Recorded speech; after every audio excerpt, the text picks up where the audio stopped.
Hey guys, tonight we sail into something you definitely didn't plan for. You wake up to the sound of boots, wet, muddy, creaking on wood. Your eyelids are heavy, the kind of heavy that comes with sleeping too close to a tavern fireplace. But you're not in a tavern. Nope. You're in a rowboat. And it's moving. You bolt upright just in time to feel the splash of salt water against your cheek. Behind you, a gnarled man with a beard like a broomstick laughs and growls, "Welcome aboard."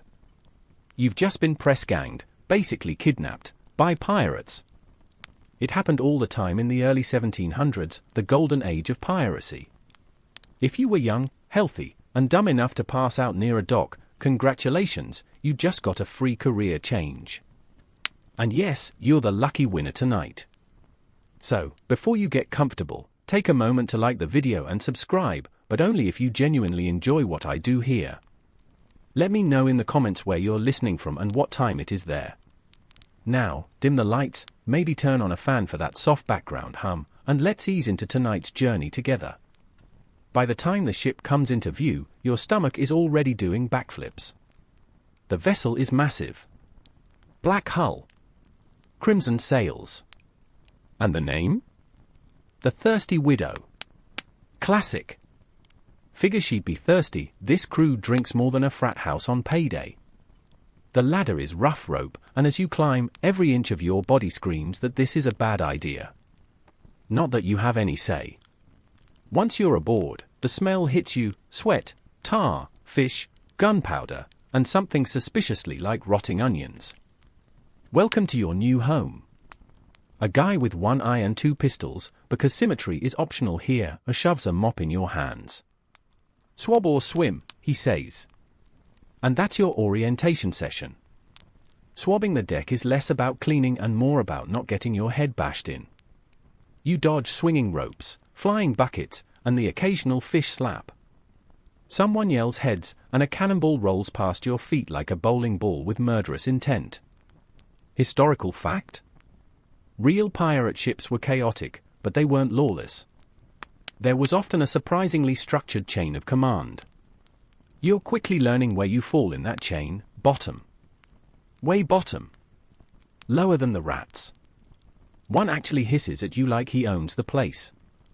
You apologize to the rat. You try asking for your rights. Rights, one sailor laughs. You have the right to breathe if we let you. That's it. There's a kid on board barely older than 12. He's the cook's helper, and he informs you, cheerily, that the last guy in your job fell overboard. Or was pushed, he adds, too casually. As night falls, the stars overhead look beautiful. It's your first moment of peace, until the guy next to you explains how they navigate. He points up and says, "We just asked the North Star if we're lost. If it doesn't answer, we're still lost." He's serious. Or drunk. Possibly both. Quirky fact of the night? Some pirates did believe in sea omens, like certain star patterns or birds that circled the ship. One sailor tells you if you see a red parrot, it means someone will die. Unfortunately, the ship has 3 red parrots. They laugh like they know something you don't. You try to sleep that night, curled under a torn sail like a wet dog. Every creak of the ship sounds like a ghost. Every splash sounds like someone falling in. The ship rocks and groans, like it's alive. You wonder if it hates you too. Somewhere near midnight, a voice near you says, "Don't worry. If the captain doesn't like you, you'll be gone by next port. One way or another." You never see who said it.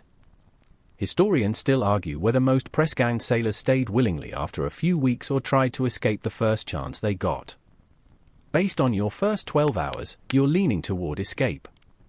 Or maybe mutiny. Or crying. Crying sounds doable. The last thing you hear before sleep takes you is someone tuning a violin. The melody is strange, off-key, haunting. You wonder if it's a lullaby or a warning. You also wonder where they even got a violin. You don't sleep much. And you don't dream. Or maybe you do, but the line between dreams and this waking nightmare is starting to blur. Tomorrow, you swab again. And after that? Who knows? But one thing is clear, you're not just some stowaway or unlucky soul anymore. You're a pirate sailor now. The sun punches through the sails like it's mad at the ocean. Heat hits your face before your eyes are even open. You groan. Everything hurts, arms, back, neck, pride. Turns out sleeping on coils of rope isn't great for spinal alignment. Who knew? You roll over just in time to see a boot coming. Not in a violent way, just someone stepping over your face like you're part of the flooring. Good morning, sailor. Today is your first official day as a crew member, though no one told you that with a cake or a badge. Instead, they hand you a tin bowl of something grey. Porridge, they claim. It tastes like wet cardboard if the cardboard had been sweating. There's a tiny crab leg in it. You choose not to ask. Welcome to the bottom rung of the pirate ladder. Your job? Swabbing. Scrubbing. Hauling buckets of seawater up and dumping them back down. And somehow, even that earns you glares from the senior deckhands, guys who've clearly mistaken their belly scars for personality. You try to smile at someone. Bad idea. Smile again and I'll knock your teeth straight, says a man with a tattoo of a naked mermaid who looks deeply disappointed to be on his bicep. You stop smiling. Swabbing isn't glamorous. It's a full-body workout from hell. Salt crusts the wood like flaky scabs. Every stain tells a story you probably don't want to hear. There's one corner of the deck that always smells like fish even though no one ever eats fish there. You start to suspect it might not be fish. Historical fact time, contrary to what movies show, pirates didn't usually wear eye patches just for fun. Many wore them to keep one eye adjusted to darkness below deck. Smart, right? Still doesn't help you figure out where you left your only dry shirt. By mid-morning, your hands are raw and your mouth is drier than a British insult. Someone hands you a skin of water. It smells vaguely like onions. You drink anyway. Then there's the food. Or lack thereof. Meals on a pirate ship range from barely edible to sentient. Today, it's salt pork with maggots. Someone calls them the sky raisins. You try not to gag. The cook is a giant man with no sense of hygiene and a very strong opinion about cinnamon. You're not sure which is worse. He's missing 2 fingers and insists it was from a romantic misunderstanding. You don't ask for details. Later, you're told to climb the rigging. This seems like a prank until you realize they are serious. You ascend the ropes like a newborn goat on roller skates, clutching every knot like your soul depends on it. The view from the top is breathtaking and also terrifying. The ocean stretches forever. No land. Just waves and sky and your suddenly intense fear of gravity. Quirky tidbit of the day? Some pirates believed whistling on a ship would summon storms. So when someone catches you whistling nervously halfway up the mast, they throw a tin cup at you and scream, "Are you trying to kill us all?" You apologize. Then you sneeze. Then they yell about sneezing being bad luck too. You climb down and swear to become the quietest pirate in history. When you're not swabbing or climbing or trying to dodge curses, you're being yelled at. The first mate, his name might be Rattles, or maybe that's just what he sounds like, gives you a lecture on respecting the ship. He points to a barnacle-covered beam and says, "That beam's older than you. Show it some honor." You nod. Then you trip over it. He sighs. You're off to a great start. Somewhere during the chaos, a parrot lands on your shoulder and poops on you. Another sailor yells, "That's good luck." You're not sure if he's joking. He's laughing, but it's pirate laughter, so he might be crying inside. Historians still argue whether pirate crews were truly democratic or just differently tyrannical. Some ships voted on major decisions. Others just shouted the loudest until someone gave up. On the Thirsty Widow, the captain has the final say, but he rarely speaks. He just nods. Or glares. Or drinks. By dusk, you've earned your first real blister, your first sunburn, and a mysterious bruise you don't remember getting. You collapse near the aft-mast, aching, salty, and mildly paranoid. You hear music again, the violin. A slow tune, sad and beautiful, drifting over the waves. It makes your bones ache in a different way. Someone hums along, off-key, but sincere. You look up and see the sails catching the last light of day. Orange and gold, like fire. The sea is calm now, but you've started to sense it's never calm for long. You're not sure how long you'll last. But for now, you've survived the first full day. Barely. You wake up with a start, again, because someone dumps a bucket of seawater on your head.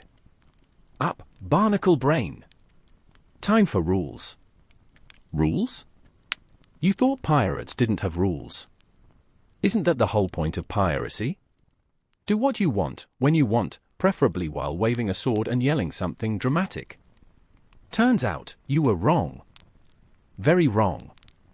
You'll march to the quarterdeck, where a scuffed wooden board is nailed beside the mast. The code, says the first mate, grinning like he's about to enjoy this a bit too much. It's not a joke. The pirate code, some call it the Articles of Agreement, is real, and on this ship, it's enforced like gospel. No fighting on board, one rule states. Take it to land or settle it with dice. Another, every man gets equal share of plunder, unless the captain says otherwise. You're especially fond of Rule 7, if you steal from your shipmates, expect to lose your ears, your tongue, or both. You instinctively cover your ears. Just in case. Historical fact? The pirate code varied by ship, but many captains, like Bartholomew Roberts, did keep written rules. Roberts even banned gambling and drinking below deck. Shocking, considering the man also plundered over 400 vessels.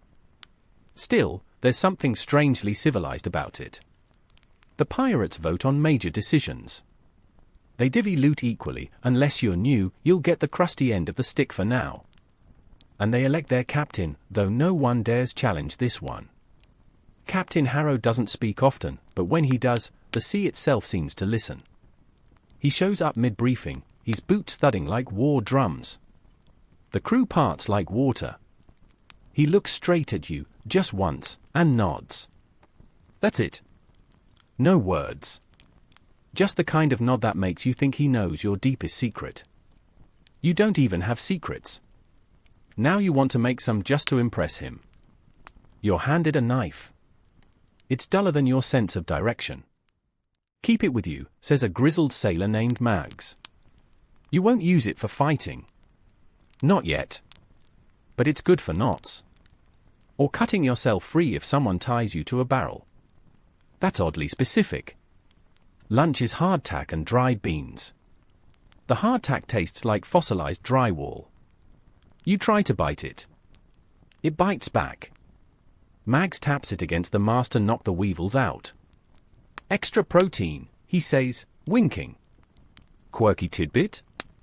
Some pirates deliberately kept pets on board, not for companionship, but as emergency food sources. That fluffy cat curled near the cannon? Don't get attached. Name it and you're emotionally doomed. Later that day, a sailor is caught sneaking extra rum. The punishment isn't lashes, it's cleaning out the bilge. For 3 days. You catch a glimpse of the bilge once. It's like the belly button of the ship but filled with everything you wish you'd never seen or smelled. Rattles explains, we don't flog unless you really mess up. Bad morale. Blood makes the plank slippery. Then he chuckles like that was a joke. You don't laugh. You're assigned to clean the captain's quarters. It's oddly neat. A map stretched across the table. Books, actual books, lined up on a shelf. You spot titles in Latin, some in French, even a leather-bound journal with odd symbols. You don't touch anything. Except you do. A compass. The needle spins even when you hold it still. Historians still argue whether pirate captains were educated. Some definitely were. Others could barely write their names but knew the ocean like it was family. Captain Harrow? You're betting he reads philosophy for fun. Dangerous people always do.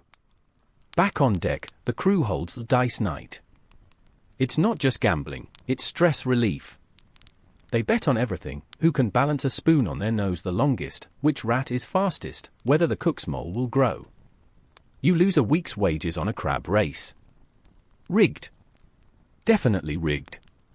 A drunken sailor tells you about the black spot. If it shows up on your hand, it means you're marked for death. He shows you his palm. No spot. Just ink stains. He laughs, then stares at the sea like it's whispering to him. You back away slowly. That night, you lie in your hammock, an upgrade from the rope pile, and stare at the ceiling planks. They creak with the rhythm of waves. You think about the rules again. They're harsh, but fair. In a world this chaotic, structure is survival. Someone above you mutters in their sleep. Dead men tell no tales. Another groans and says, unless you stitch their mouths shut. Charming. You're getting used to the strange rhythm of ship life. The push and pull of tides, the way the wind talks to the sails. Even the stars seem to have their own gossip, twinkling secrets only old sailors understand. Tomorrow, you're told, the ship changes course. Harrow's got plans, says Mags. Always does. He's just waiting for the right wind. Or the right omen. You close your eyes, gripping your dull knife like it's a key. To what? You don't know yet. But you're beginning to believe that even pirates need order. And now, so do you. You start noticing it at night. A hush that falls over the deck once the stars are high and the lanterns are dimmed. The louder voices die down. The dice games end early. Rum bottles clink quieter. And then the whispers begin, low, urgent, as if the wood itself might be listening. You're coiling rope near the quarterdeck when you hear it for the first time. He's been keeping too much for himself. Another voice, sharp and angry, we voted once. We can vote again. You freeze, hands paused mid-coil. Mutiny.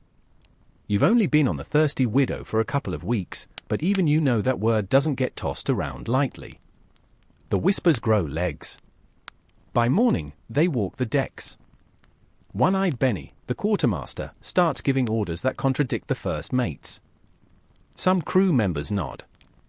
Others glare. There's tension in every line, every rope, every mouthful of dry biscuits. It crackles like static between bodies. Historians still argue whether pirate mutinies were common or just convenient plot devices. Truth is, many pirate crews had some form of democracy, but too much success, or too little, often led to bloody disagreements. And lately? The Widow hasn't seen plunder in weeks. Then there's the captain. Harrow watches everything. Silent. Unmoving. He stands at the wheel like a statue carved from storms. He's calm, but it's the kind of calm that comes right before thunder. You ask Mags about it. He grunts and pulls out a copper coin. We've all got our sides, lad.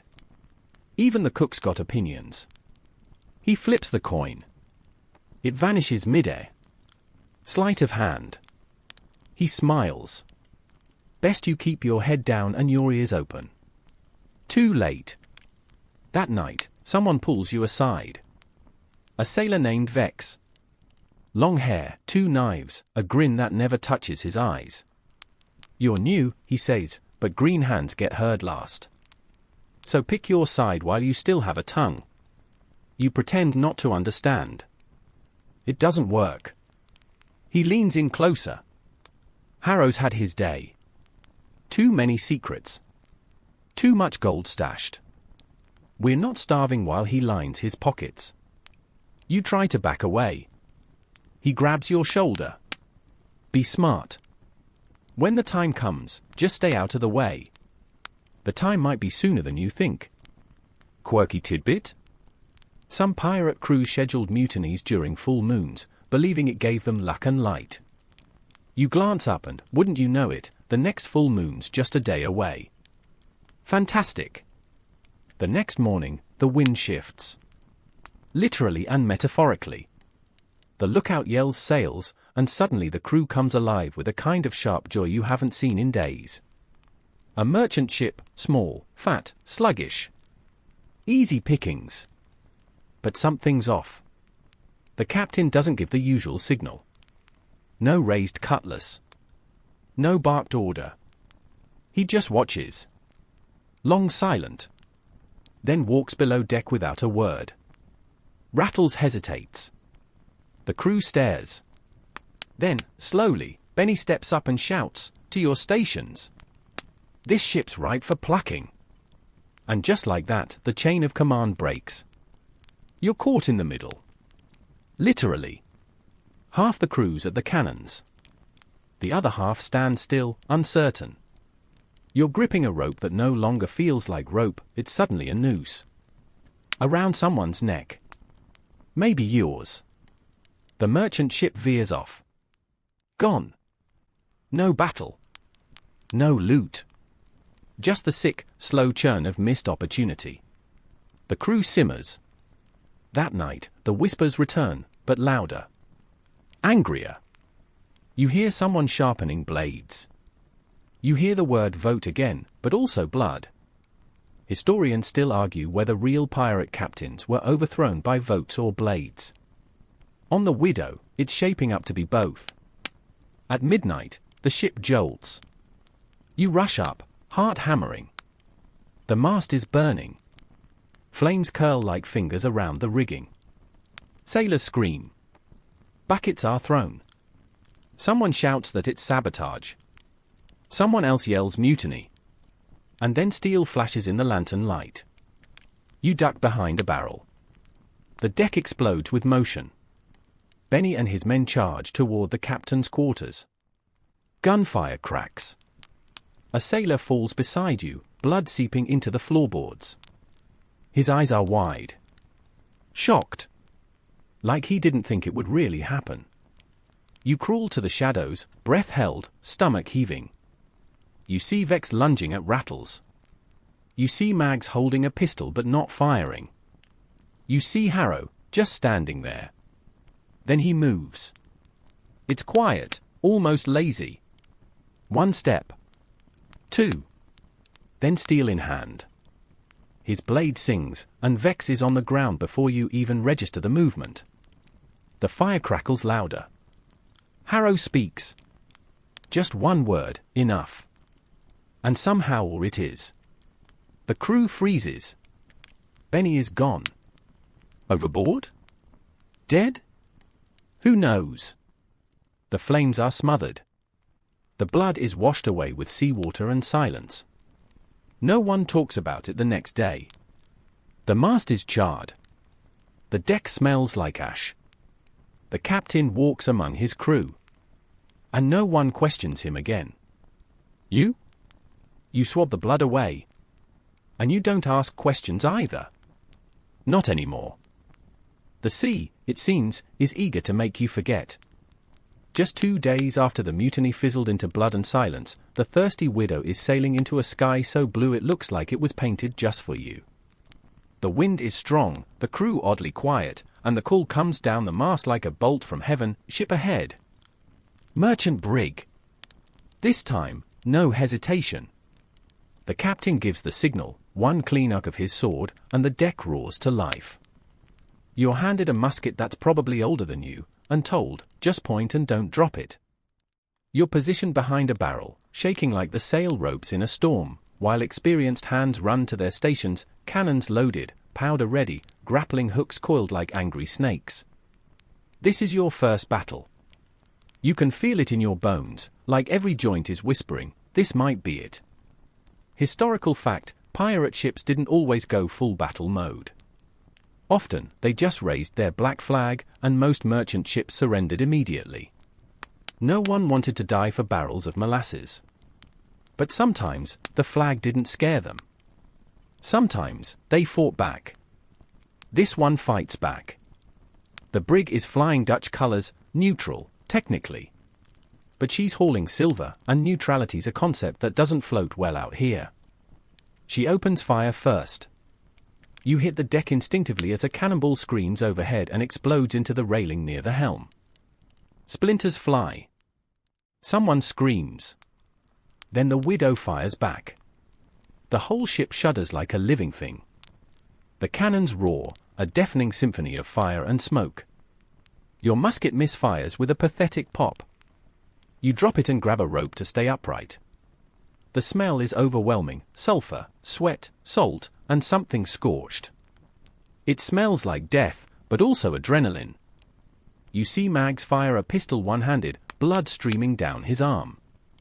You see Rattles hurl a boarding hook like he's been waiting his whole life for this moment. The two ships crash together with a sickening, splintering crunch. Then it's chaos. You leap, yes, you leap, onto the enemy deck. Not because you're brave, but because the ship jerked and you fell forward. Still, it counts. You land badly, but upright. Quirky fact? Pirates often fought barefoot. Boots were a liability on slippery decks, so callous soles became their armor. You, unfortunately, are still wearing soggy shoes. You trip immediately and nearly get stabbed by a man with a silver tooth and no shirt. You swing a rope like a flail. It works. He goes down. You stare at your hands. Did you just win a fight? Technically. Historians still argue whether pirate crews were efficient combat units or just drunk mobs with swords. Today? It's both. The battle ends quickly.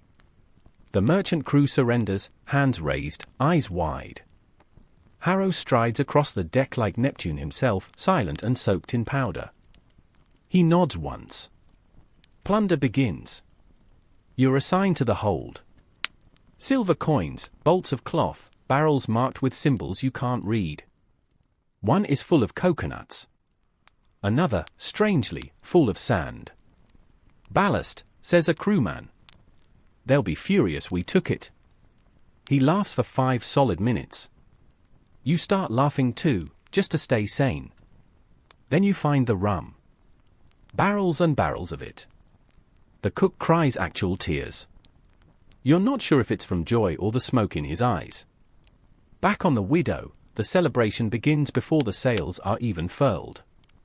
Rum flows, sea shanties echo, and someone plays the violin so fast it sounds like a storm trapped in wood. You get pulled into a dance you don't understand, feet pounding the deck, cheeks flushed. You're still alive. You helped win a battle. You even scored a dented silver coin someone tossed at you with a grin.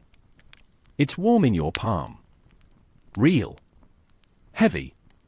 You sip rum, terrible, sharp, and glorious. It burns going down, but you welcome the fire. Hours pass like minutes. The crew sings of krakens, women with gold teeth, and taverns where time stands still. You sit beside the mast, dizzy and salt-stung, and wonder who you're becoming.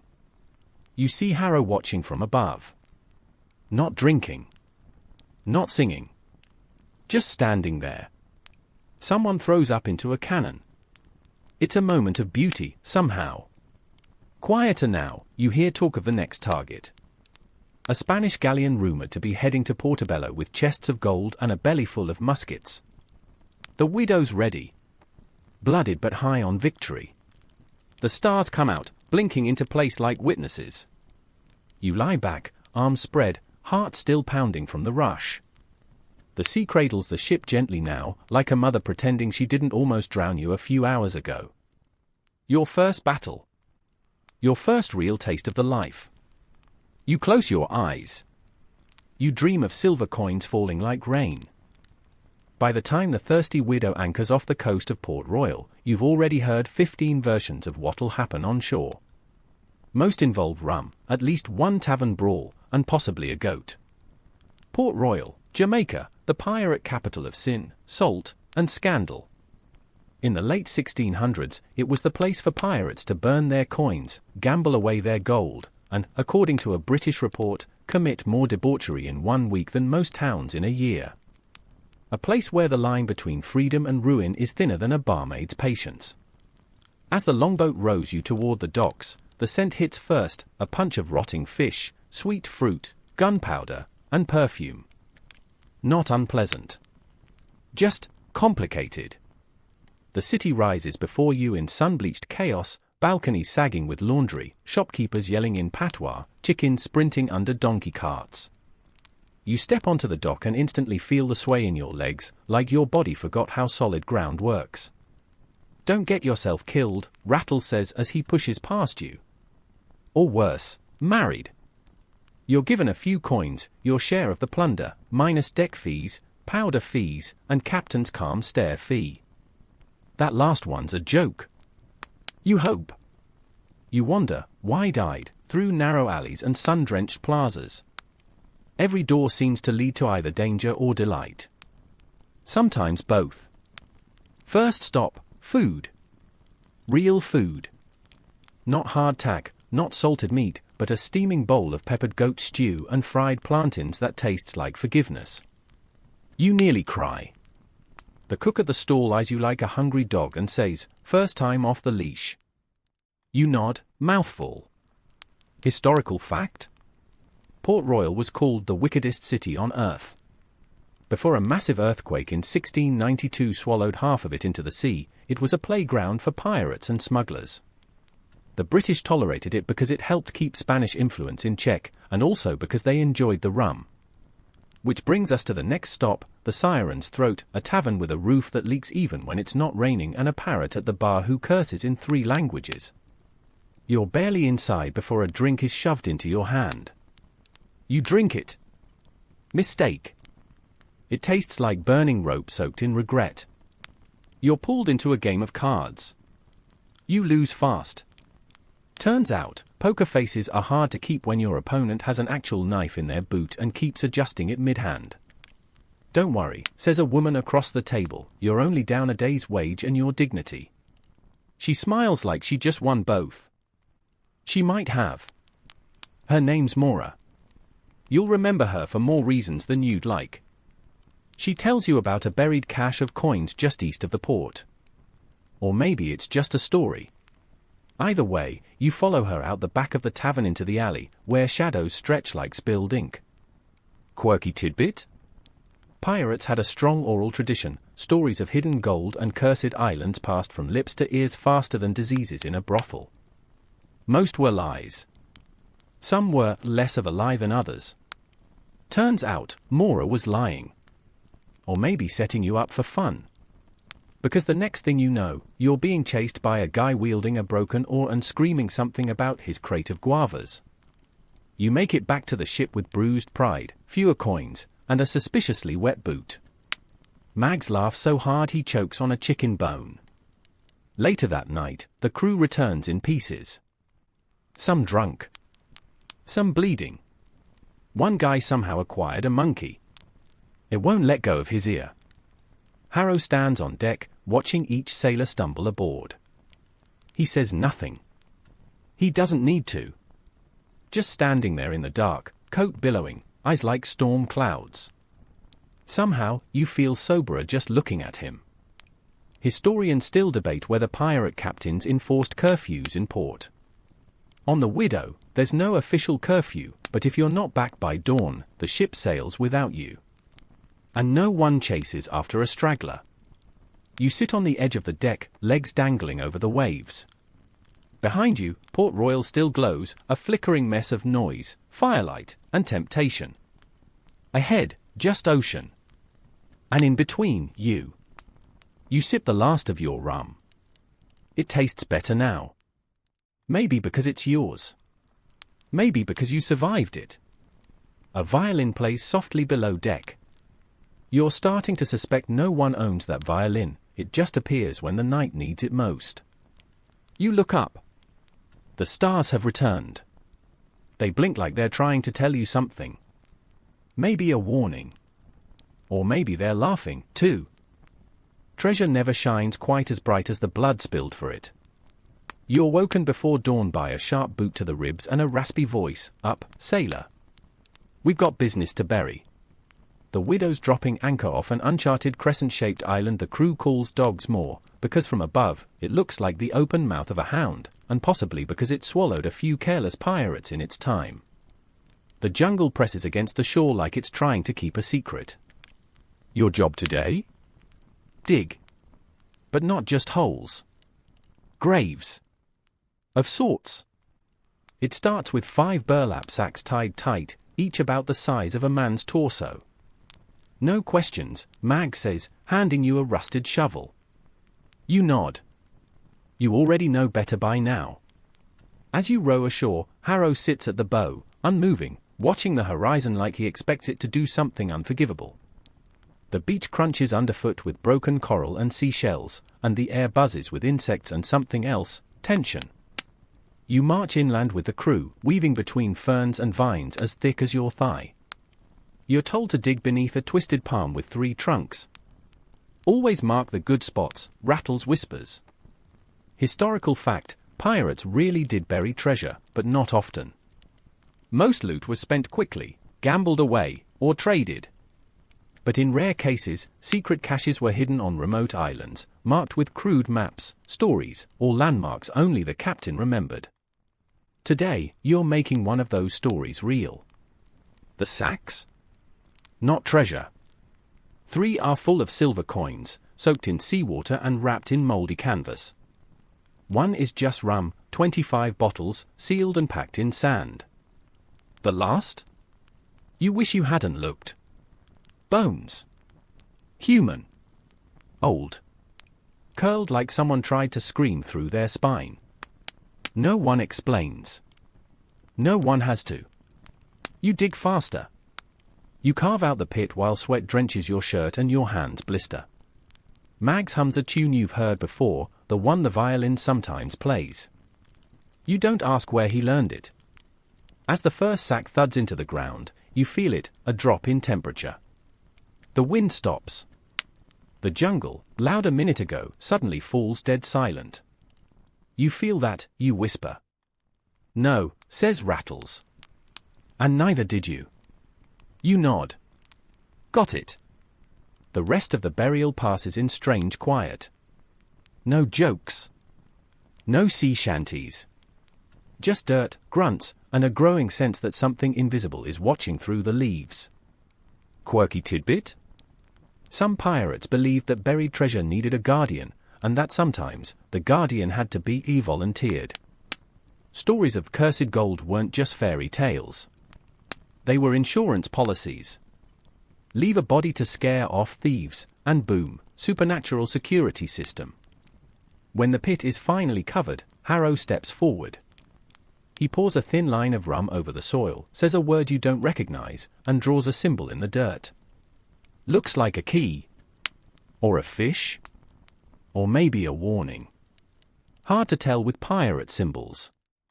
The walk back is even quieter. The trees don't seem to move. Even the waves lap at the shore like they're nervous. You ask Mags why the captain buries silver instead of keeping it on the ship. Because sometimes gold's too loud, he says. It calls to the wrong ears. When you board the Widow again, the sky is already darkening. Storm clouds, thick and low, roll across the horizon. Rattles mutters something about grave wind, and you don't bother asking for details. Dinner is salted meat and quiet glares. No one's talking. Except the parrot. It mutters, "Dead men tell no tales," over and over, like it forgot other phrases. Or maybe it knows exactly what it's doing. Historians still argue whether pirate superstition was genuine or just theater. Maybe it was both. But on this ship, after today, you start to believe. Not in ghosts, exactly, but in something. The weight of memory. The power of secrets. The way a man can feel haunted by things he's done in silence and dirt. Later, as you swab the deck, still your job, unfortunately, the rain starts, soft at first, then hammering. Lightning flashes and for a second, you see a figure standing at the bow. Alone. You blink. Gone. No one there. You lie awake in your hammock that night, the storm rocking the ship like a cradle for the damned. You can't stop thinking about the bones. Who was he? Why bury him with the loot? Was he a guardian or a warning? You start to drift off when a creak by your hammock jolts you up. A shape. Just for a second. But no. It's just a shadow. Isn't it? The sea doesn't care if you're afraid. Doesn't care if you're new. Doesn't care if you just buried cursed treasure in a jungle that whispers back. The storm that rolls in is not the loud kind. Not yet. It's the lurking kind, the one that creeps up over days, pressing its weight into the sky, flattening the horizon like a grudge. The clouds build, black as gunpowder, and the crew starts working faster, quieter. Even the parrot shuts up. Harrow paces the deck slowly. He doesn't speak. He doesn't need to. Every sailor knows what's coming. The widow groans like she's got secrets she'd rather keep dry. You help lash down the barrels, reinforce the gun ports, and tie every rope twice. Maybe 3 times. Storm prep, they call it. You call it trying not to die in the world's most dramatic bath. Historical fact, pirate ships didn't have modern ballast systems or weather radar. They trusted their instincts, the sky, the birds, the smell of the air. Some captains claimed they could feel a storm coming in their bones. On this ship, you're starting to understand how bones can talk. And then, with no warning at all, the sky tears open. The first crack of thunder feels like someone hitting the ocean with an iron hammer. Rain doesn't fall, it attacks. Sheets of it slap the deck sideways. The sails whip so hard you think they might tear clean off. The wind howls like something ancient and furious. You're told to climb the rigging. Why? Unclear. Something about securing the foresail. You don't argue. You just climb, fingers numb, clothes soaked, eye stinging with salt and fear. The mast sways beneath you like it wants to shake you off. Halfway up, lightning strikes the sea to your left. The flash is blinding, and for a second, you see something in the water. Big. Too big. But then it's gone. A wave slams into the hull and knocks you off balance. You cling to the ropes like a barnacle in a hurricane. Somewhere below, someone screams. You don't know if it's in pain or anger. You scream too, just to feel like you're doing something. The storm lasts all night. Waves crash over the deck. A barrel breaks loose and rolls past like a cannonball with a grudge. You dodge it just in time. The cook gets knocked unconscious by a swinging boom. Rattles almost goes overboard but grabs a line with one hand and doesn't let go. Mags is soaked, bleeding, but smiling like he was born in weather like this. Quirky tidbit? Some sailors believed whistling during a storm made it worse. The wind, they thought, could hear you. And if it didn't like your tune, it would take you. You don't whistle. You don't even breathe too loud. At some point, you think you see Harrow at the wheel. He's soaked to the bone, his coat plastered to him like a second skin. His face is blank, unreadable. Lightning flashes again, and for a moment, he looks like he's not even human, just sea and salt and will. Historians still argue whether pirates respected storms as curses or just inconvenient weather. You now believe storms are living things. And they do not like being ignored. When morning comes, it's not much brighter. But at least it's quieter. The sea has calmed to a long, slow breath. The sky is bruised purple and grey. Half the crew looks like they've aged 10 years. A mast is cracked. 2 sails are gone. 1 man is missing. Fell overboard. Or taken. No one says his name. You help clean the deck. Everything smells like wet rope and fear. Bloodstains, fish guts, shattered crates. The ship looks wounded. You feel the same.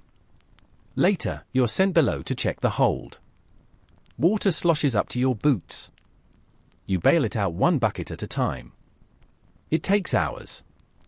The silence is worse than the noise. You pass the time by counting your breaths. 1, 2, 3. You think about the shape in the waves. A hallucination? Probably. But maybe not. You hear someone mutter, "Storm brought something back with it." You ask who. No one answers. That night, as the widow limps along under makeshift sails, the violin plays again.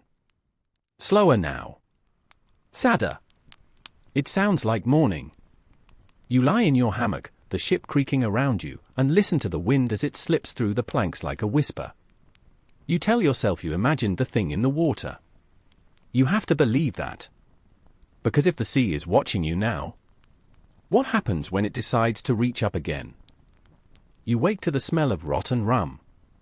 Your arm stings. Not like a scratch. Like a hot iron kissed it while you slept.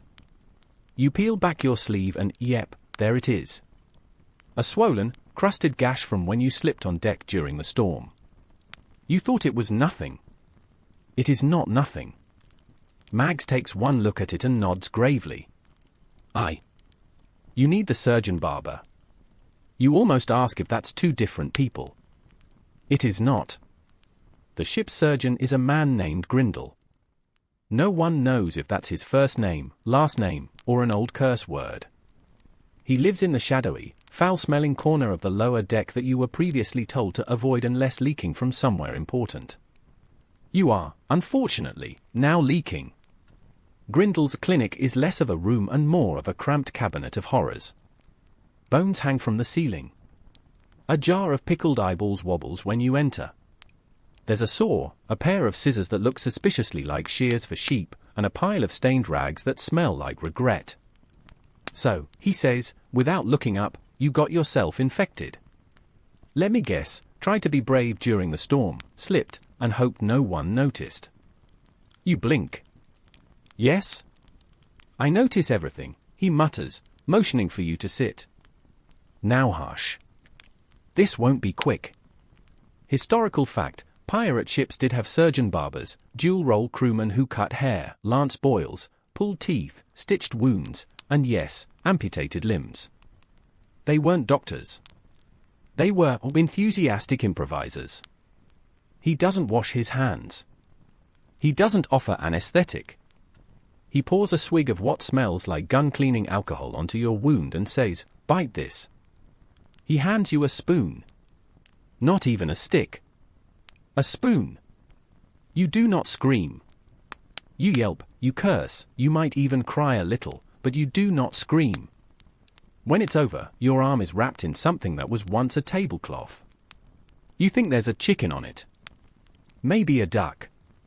Don't move it for 3 days, Grindle says, already turning to a different patient, a man missing the top half of his ear. And no scratching. You scratch immediately. Mags finds you later, pale and sweating. He hands you a flask and says, "Drink." Or don't. I just like watching people make that face. You drink. It's possibly rum. Or vinegar. Or fuel. Hard to tell. Quirky tidbit? Some pirates believed wounds that festered were signs of weakness, not just of the body, but of the soul. You overhear one sailor say, "He bleeds easy. He'll curse us if we let him stay." You pretend you didn't hear. You try to rest, but the pain pulses like a heartbeat under your skin. The widow sails on, wind in her patched sails, crew grumbling and limping like wounded wolves. That night, you dream of Grindle sawing off your arm while humming a lullaby. You wake up drenched in sweat, relieved to find both arms still attached. For now. Historians still argue whether medical care on pirate ships was better or worse than Navy ships. Some say pirates had more freedom to treat each other with humanity. Others point to the amputation rate and say, definitely worse. You spend the next day tied to your hammock, swaying in agony and trying not to scream every time the ship lurches. At one point, a rat crawls over your chest and just sits there. You both stare at each other for several seconds before it moves on. It felt oddly respectful. Grindle checks on you once. He smells like smoke and garlic. Still breathing? Good. You'll keep your arm. Probably. You ask if you'll be able to swing a sword again. He grins with half his teeth. Of course. Whether you'll hit anything is another matter. The crew gives you a little more space now. Not out of kindness, more like they're waiting to see if you'll die and haunt the ship. Rattles starts leaving food by your hammock. You don't ask if it's a gesture or if he's fattening you up for cannibalism. The violin plays again that night. It floats through the deck like a ghost carrying a tune. You hum along without meaning to. Your arm throbs in rhythm. It's oddly comforting. You start to understand something. Pain is part of the sea's price. Everyone on board has scars. Some wear them like badges. Some pretend they don't have them. You?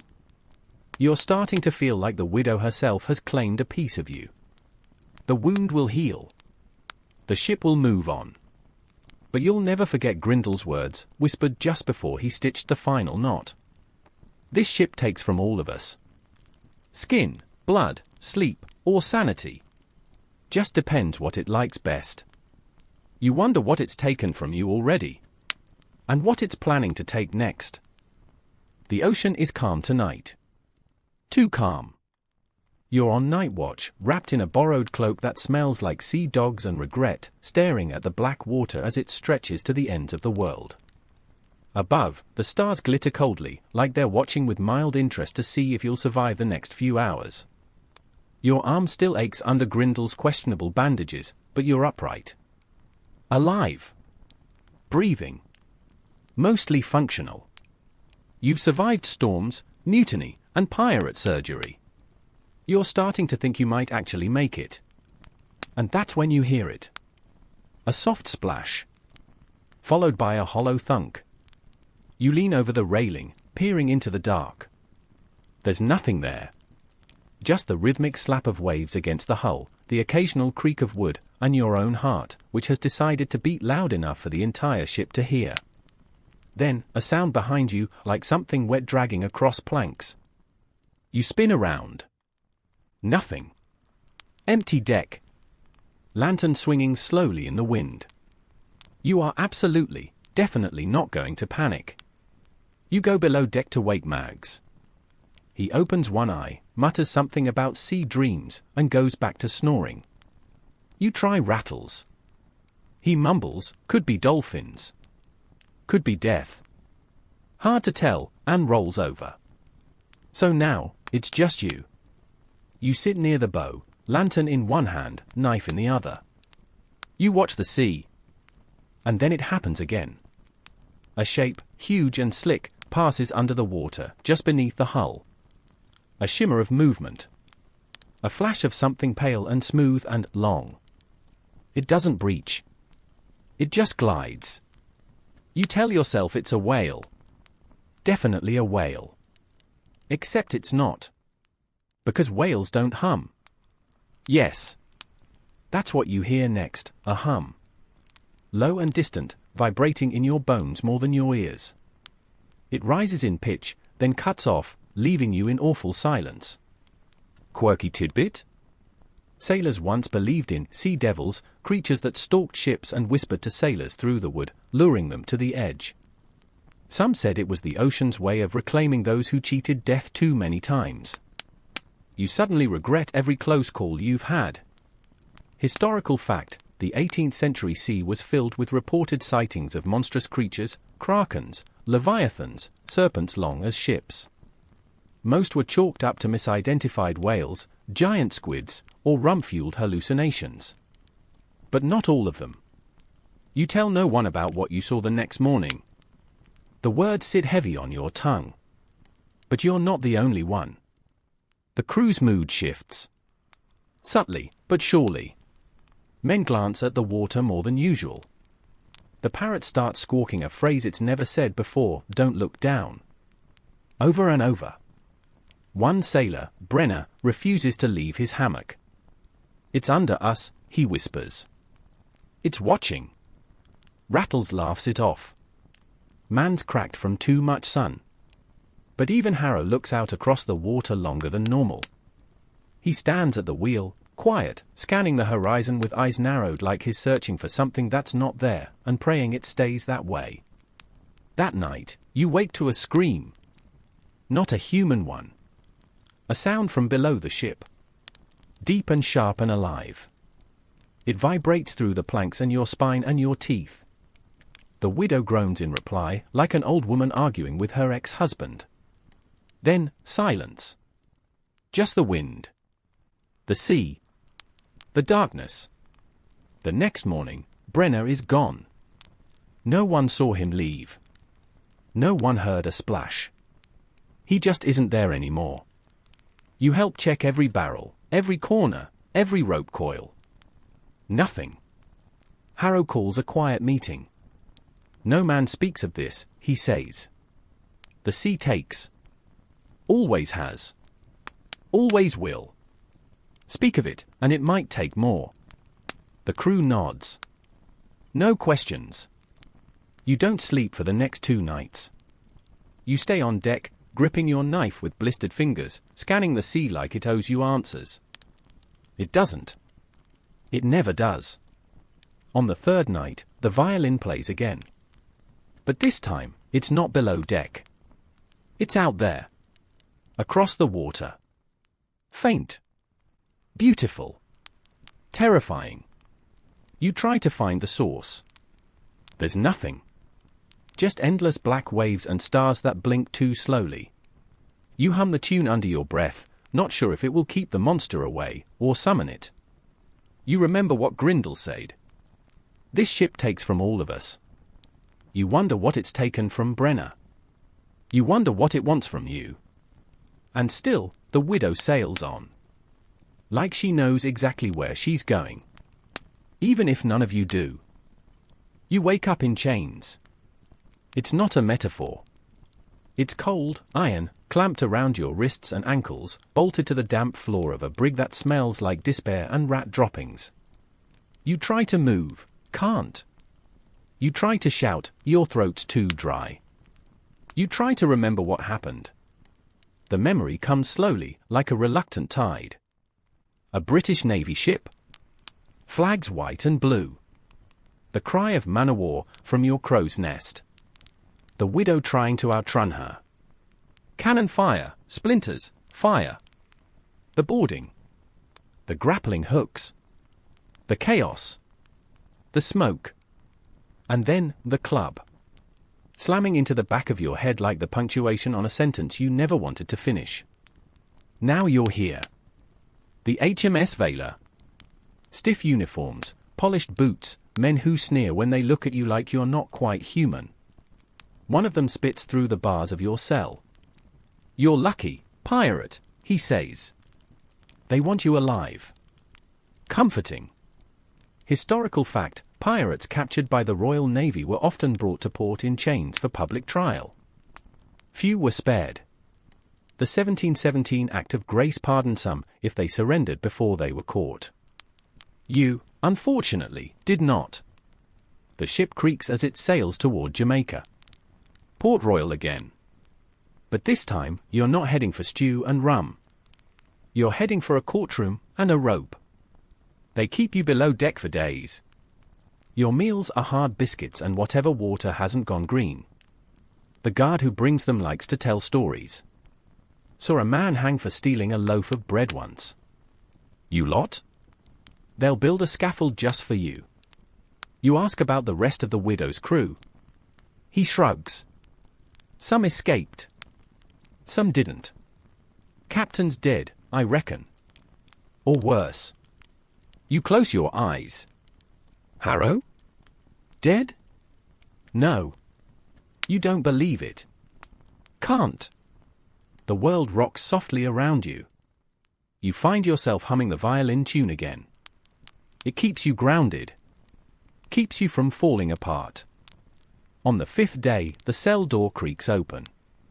2 Marines drag you to the deck. Blinding sun. Shouting dockhands. You squint, then freeze. Port Royal. But not as you left it. The dock is lined with soldiers. Locals stare as you're marched through the streets, past shops you once drank beside. A kid throws an orange at your feet. You're dragged up stone steps into a courthouse that smells like old wood and dried sweat. Court's already in session. You're shoved onto the stand. A powdered judge glares down his nose. Name. You hesitate. He repeats it. Name. You give it. He jots it down like a sentence. Affiliation? Sailor. Of what vessel? Silence. Then, merchant ship. He scoffs. We found a blade with your initials. And a coin from the Spanish Main. Spare me the lies. Witnesses take the stand. One of them is a Navy lieutenant who claims you fired first. You didn't. But that doesn't matter. Another swears you stabbed a sailor. You didn't. You tripped over one. They bring out a chest of silver taken from the widow. The courtroom gasps. The judge taps his gavel like he enjoys it. Quirky tidbit? Pirates rarely got fair trials. Evidence? Optional. Witnesses? Questionable. Most were tried in batches. If you stood out, it wasn't usually in your favor. Your defense? A barrister who smells like old rum and looks like he lost a bet. He mumbles something about your age. Your lack of rank. Your unspecified duties. The judge yawns. Historians still argue whether some pirates tried to argue they were forced into the life. You try that angle. I was kidnapped, you say. They laugh. After 3 hours, the judge leans forward. You don't look like a villain, he says. But looks lie. The law does not. He slams the gavel. Guilty. You're marched back to your cell. Execution scheduled in 7 days. The cell feels smaller now. Like the walls are watching. You lie awake that night on a bed of straw and wonder what a rope around your neck feels like. Then you hear it. A clink. A whisper. A shadow at the bars. You sit up. It's Mags. Hair slicked back. Clothes like a dock worker. A knife between his teeth and a grin on his face. Told you we don't leave our own, he says softly. Even if you are cursed with the luck of a cracked compass. He slides you a key. Then the world shifts. Smoke. Shouting. A fire? Yes. They've set a fire. Alarms ring out across the jailhouse. Doors fly open. Footsteps pound like war drums. You've got 5 minutes, Mags hisses. And then you're on your own. You run. Limp, really. Down the hall. Up the stairs. Out into firelight and chaos. Someone tosses you a cloak. Someone else yells your name. And somewhere in the smoke, you swear you hear it again. The violin. Rising. Calling. Promising one thing. Freedom. You don't stop running. Not when the guards shout. Not when the alarm bell clangs like it's calling the wrath of the crown itself. Not even when your legs threaten to fold beneath you like a broken mast. You sprint through back alleys and over cobblestones, barefoot, cloaked, hunted. Port Royal is chaos. Smoke billows from the courthouse roof. Somewhere, a horse is screaming. You dodge a barrel rolling down a side street and vault over a sleeping goat. Every footstep echoes in your chest like cannon fire. Then, a hand grabs your arm. You whirl, knife raised. It's Mora. Of course it is. Couldn't let you take all the fun, she says, smiling like this is just another tavern brawl. Her hair's tied up. She's wearing a constable's coat 3 sizes too big. Come on. I've got a boat. You don't ask questions. You just follow. Historical fact, escapes from colonial jails weren't common, but they happened. Bribed guards, fires, false identities, pirates were masters of creative exits. The most famous? And Bonnie and Mary Read, who delayed execution by claiming pregnancy. You, sadly, don't have that card to play. Mora leads you to the docks, ducking into shadows, ducking out of sight lines, whispering directions like she wrote the town's blueprints. A skiff waits at the end of a derelict PA, bobbing like it's impatient. You both jump in. A third figure is already rowing, Rattles. How did you? Later, he grunts. Row. You row. Behind you, the city lights flicker. Soldiers pour into the streets like ants from a kicked nest. You're just one more shadow slipping away. The sea welcomes you like an old lover, cold, dark, familiar. You don't stop rowing until Port Royal is a smudge on the horizon. Rattles laughs once. Still cursed, aren't you? You collapse into the bottom of the skiff, lungs heaving, body aching. And then you see it. The thirsty widow. Anchored offshore. Not gone. Not captured. Just waiting. You climb aboard in silence, half expecting it to vanish like a ghost. But the gangplank is real. The wood is solid. The deck creaks under your feet. She's alive. Harrow's voice cuts through the quiet. You're late. You spin around. He stands at the helm, arms crossed, face unreadable. You're alive, you say, breathless. He shrugs. Almost wasn't. Got lucky. You want to run up and hug him. You settle for nodding. Cool. Pirate cool. He looks at you. Really looks. You kept breathing. That's enough for now. Then he turns and walks below deck like it's just another Tuesday. Quirky tidbit? Some pirate captains fake their own deaths to escape the law, rivals, or their own crew. Harrow? He probably just waited. That's his style. The widow set sail that night. No fanfare. No speeches. Just the groan of canvas, the snap of rope, and the sweet, blessed silence of motion. You take the helm for a moment. Just a moment. The sea opens before you, wide and blue and terrifying. You wonder if it missed you. The next morning, you're greeted like someone who didn't die. Which is, by pirate standards, high praise. The cook makes you a double portion of whatever questionable stew he's boiled. The parrot says lucky bastard twice. Even Grindle gives you a grunt of approval, which is basically a marriage proposal coming from him. Rattles tells the story of your escape to anyone who'll listen.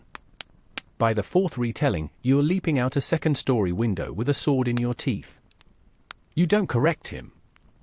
You help patch sails, scrub decks, and clean the rust off your knife. It's good to be useful again. To belong again. Historians still argue whether pirates truly viewed each other as family. But on the widow, you're beginning to understand. It's not love. Not exactly. It's loyalty forged in fire. In blood. In chains and storms and bad food and worse sleep. It's not perfect.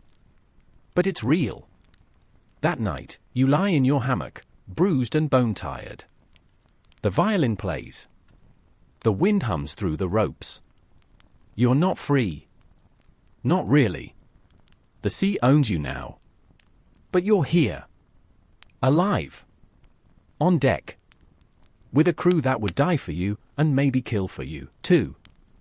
You stare up at the stars. They blink slowly, lazily. Like they've been waiting for you to look back. You survived the gallows. And now, the ocean is calling again. Louder than ever. The plan is madness. Not brave. Not clever. Not even desperate. Just a madness. A Spanish galleon, 3 times the size of the thirsty widow, armed to the teeth, crawling with guards, and fat with gold en route from Cartagena to Havana. They call it La Reina del Sur, and it sails with a fleet, normally. But not this time. According to Mora, whose sources are suspiciously good, the galleon got separated from its escort during a storm. And now it drifts, alone, bloated, vulnerable. Like a king without his crown. Which, of course, makes it irresistible. Captain Harrow lays the plan out on the map table, drawing circles and arrows with an iron nail. We strike at night, he says. Fast. Fire to the rear deck. Smoke in their eyes. No time to count our mistakes. He looks at you. You'll lead the fire team. You swallow hard. Historical fact, attacking a galleon wasn't suicide, but it was close. Their hulls were thick, their decks high, and their crews trained. But they were also slow and weighed down with cargo. Speed and surprise were a pirate's only chance. Your hands shake a little as you load powder kegs into the skiff.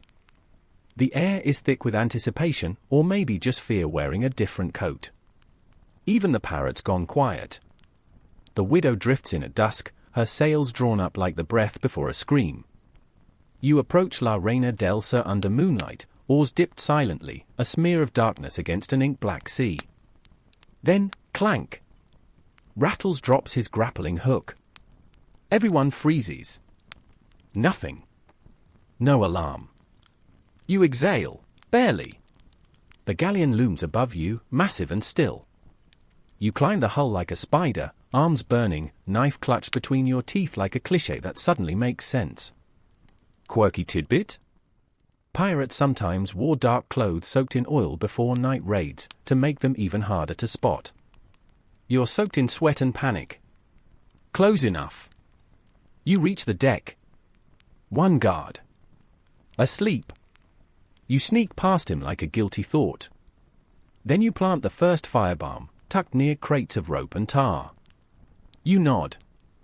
The others follow suit. Then, the match. One spark. One breath. Boom. The ship shudders as fire climbs the stern. Smoke pours up like a genie freed. Alarms blare. Spanish voices shout. Gunshots crack. You sprint across the deck, blades out, cutting ropes, tripping guards. You're not fighting to kill, you're fighting to scatter. Confuse. Disorient. Every second counts. Then you find it, the hold. Bars of silver stacked like books. Gold coins in crates labeled with royal seals. Fine cloth. Wine. Even paintings. And in the center, an ornate chest bound with brass. Rattles whistles. That's not loot. That's retirement. You don't have time to count it. You just take it. The widow pulls alongside, and the boarding planks drop. You shove crate after crate across as flames consume the galleon's rear. Spanish sailors fight to douse the blaze. Their captain bellows orders, but you're already gone. A final cannon blast from the widow tears through La Reina's midsection. The ship groans like it's dying. You dive back onto the widow as the galleon begins to list. It sinks slowly, stubbornly. Like it knows what it's carrying. You don't watch it vanish. You're too busy panting, bleeding from your lip, and laughing like someone who almost died and thinks it's hilarious. The crew erupts into cheers. Harrow simply nods once. The chest is open below deck. Inside, emeralds. As big as your knuckles. Glimmering like they have souls of their own. Mags mutters, that's enough to buy a country. Grindle snorts. Or a very, very nice funeral. Historians still debate the real treasure hauls of pirates. Some say they were exaggerated. Others say there are still caches buried somewhere. You now know the truth. You helped steal a king's ransom. That night, the widow throws a feast. Cook burns every pot of stew, but no one cares. There's laughter. Song. The violin returns, this time joined by a fiddle and someone beating a barrel like a drum. You sit on the bowsprit, sipping stolen wine, bruised and ash-streaked. Mora slides in beside you. You did good, she says. You smirk. You sound surprised. I am surprised. The two of you sit in silence, the sea calm again. Think it's enough, you ask. For what? To stop running. She leans back, looking at the stars. Pirates don't stop running. They just run in circles. You sleep deeply that night, surrounded by gold, glory, and ghosts. You dream of fire and salt. Of treasure slipping through your fingers. of a sea that never forgets what you owe it. And the next morning, you wake up to the parrot whispering. They always come for what's theirs. The air feels different now. Not lighter, heavier. Like the sea is holding its breath, waiting. The crew is flush with gold, bellies full, eyes gleaming. And yet, no one is smiling. Not really. Not even Harrow. You'd think pulling off the greatest heist since Neptune grew legs would lift spirits for more than a day. But pirates are superstitious folk, and something about taking too much from a ship that burned as it sank has left everyone a little haunted. The emeralds are locked below deck. No one touches them. Not yet. Not even Mags, who once pocketed a silver fork and bragged for a week. Rattles won't even go near the chest. Mora sharpens her knife obsessively and mutters under her breath in a language you don't recognize. Even the parrot refuses to perch near the hold. The crew starts murmuring about curses. Eyes in the water. A whispering noise below deck that sounds like something breathing, but not quite. Then someone vanishes. His name was Cross. A quiet sailor, good with knots, bad with dice. He was last seen near the cargo hold, checking the lashings. The next morning? Nothing but his boots. Harrow calls for silence. He says it wasn't a curse, it was carelessness. We sail north, he adds. We make landfall. We bury what we can't carry. You hear it, bury. Again. Historical fact, pirates often cached large hauls on remote islands. Too much loot on a ship made you a slow, glowing target. And sometimes, after a big score, they needed to scatter, lay low, or split the crew before greed turned bloody. The widow cuts through calm waters. The wind is fair. The sun shines. But no one relaxes. Not even the sails creak. That night, you hear it again. A splash. But not the splash of something falling in. It's the splash of something surfacing. You rush topside. Lantern in hand. Nothing. Until. Bubbles. Near the stern. Then, silence. You step back. Slowly. Below deck, Grindle is cleaning his instruments, saw, needle, something that looks like it was once used on a horse. He doesn't look up when he says, "We brought back more than treasure." You ask what he means. He just says, some things ain't afraid of fire. Some things live in it. You sleep lightly that night. If at all. The next day, you spot land. A forgotten spit of jungle, rocks, and white sand, shaped like a sickle. The perfect place to bury something you don't want following you. You help row ashore with Mags, Mora, Rattles, and a few trusted hands. The chest is heavy. Too heavy. It's not just gold, it's dread in physical form. Even touching it makes your teeth itch. You dig. Deeper than last time. No jokes. No songs. Mora mutters something again, those same foreign words, and drops a silver coin into the hole like an offering. Harrow stands above the pit, silent. Then he says, "Seal it. We sail tonight." You drop the chest. The emeralds seem to hiss as they vanish into the dark. You bury them with your bare hands, scraping fingers raw. Every scoop feels like it's taking part of you. Quirky tidbit? Some pirates refuse to bury treasure on islands at all. They believed the earth itself would turn on them. One story tells of a man who buried gold and was struck by lightning 3 times before he finished digging. You start to believe it. Back on the Widow, the air feels looser. But not cleaner. The violin plays again. This time, the melody changes. Slower. More final. That night, Mora sits beside you and says, "It's not over." You nod. You know. "Something followed us," she adds. You nod again. The next morning, Harrow calls the crew together. He looks older. The sea has pressed new lines into his face. "We've sailed long," he says. We've taken much. Maybe too much. The crew listens. But no one argues. We change course, he says. One last voyage. Historians still argue whether pirates ever really retired. Some did. Bought land, started taverns, faded into obscurity. Others kept chasing gold until the ocean took them whole. You know which kind you are.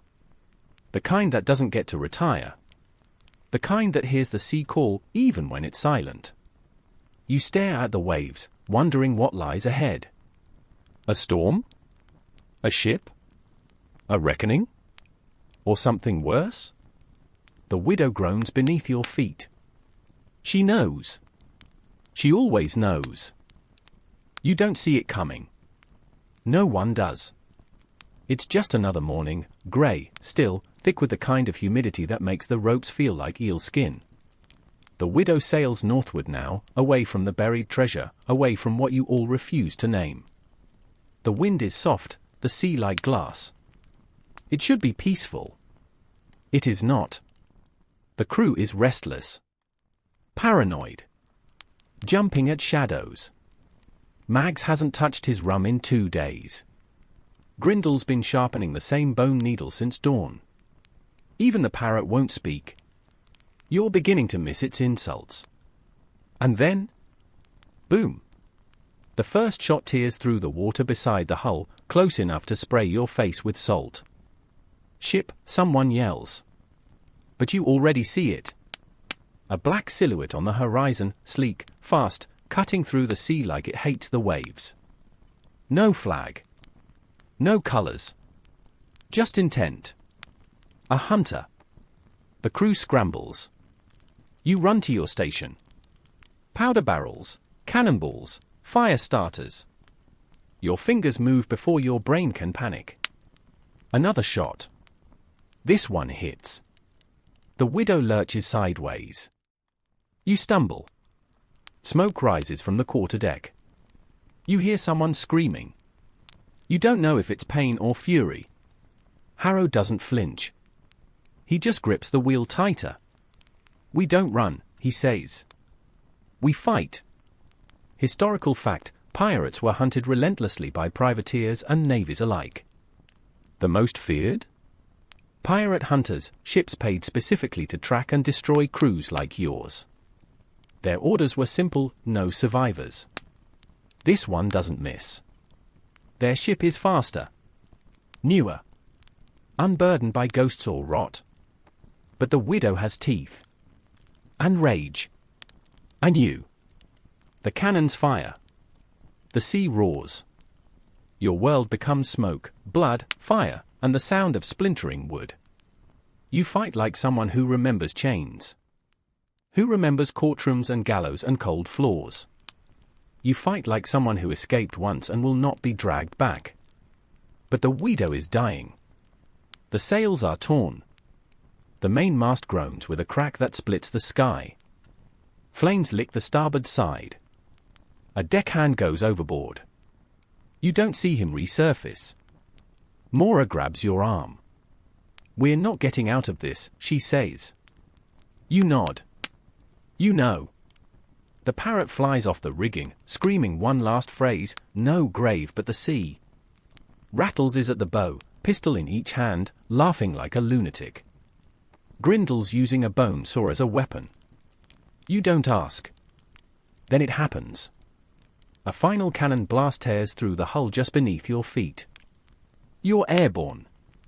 You don't remember the landing. Just the cold. Freezing. Black.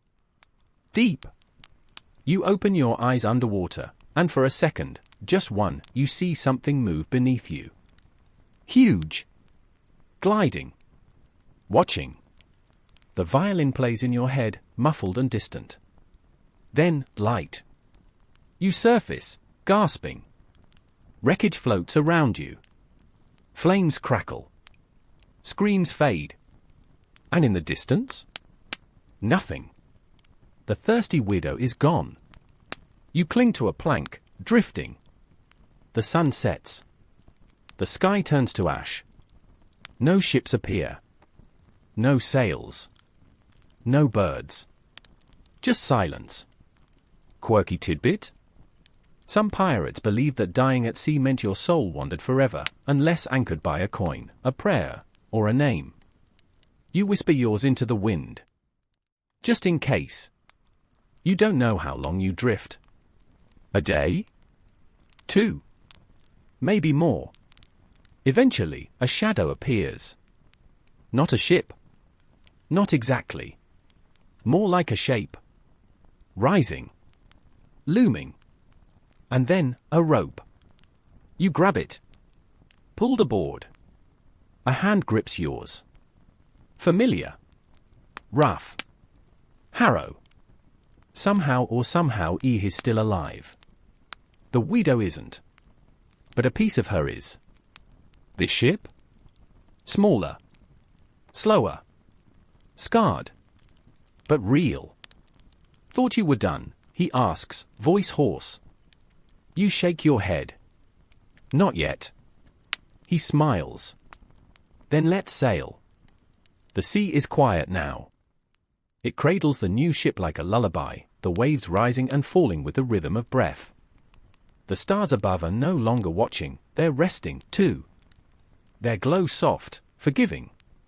You lie on the deck, your back against the planks, your heart still echoing with cannon fire and violin strings. Everything is sore. Everything is still. But there's peace in that. You think of the widow, her creaking bones, her voice in the sails, her heartbeat in the storm. She's part of the ocean now, like all ships that fought too hard and loved too much. You think of the gold left behind, buried deep and forgotten. Of Cross and Brenner and the boots left empty. You think of Mora's laughter, of Rattle's wild grin, of Mag's humming in the dark. Of Harrow. The crew will rebuild. Or not. Maybe they'll vanish again into myth, become names whispered at docksides, warnings to greedy men. Maybe you'll carve your own legend now, quietly, in the shadows between tides. But for now, you're just here. Breathing. Floating. Alive. The wind is soft. The sea is slow. And sleep is close. Let your limbs go heavy. Let the deck rock beneath you like a cradle in a stormless world. You're safe now. You're home. And in the distance, faint and sweet, the violin plays one final note.